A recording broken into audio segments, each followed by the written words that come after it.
আজকের দিনটা আর 5টা দিনের মতো সাধারণ ছিল না।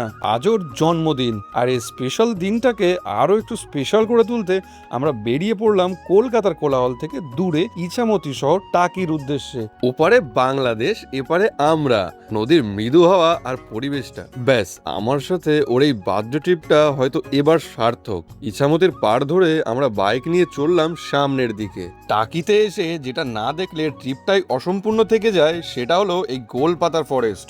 একে অনেকে মিনি সুন্দরবনও বলে থাকে। ঘন গোলপাতার জঙ্গলের মাঝখান দিয়ে এই সেতু ধরে যখন আমরা হাঁটছিলাম মনে হচ্ছিল যেন এক অন্য জগতে প্রবেশ করছি। গোলপাতার ফরেস্টের ভেতরটা একটু এক্সপ্লোর করে বাইরের দিকে বেরিয়ে আসলাম, আর এখন খাওয়া দাওয়া করার পালা। দুপুর সময় কি আর খাবো, এই দোকান থেকে নিয়ে নিলাম ডিম টোস্ট।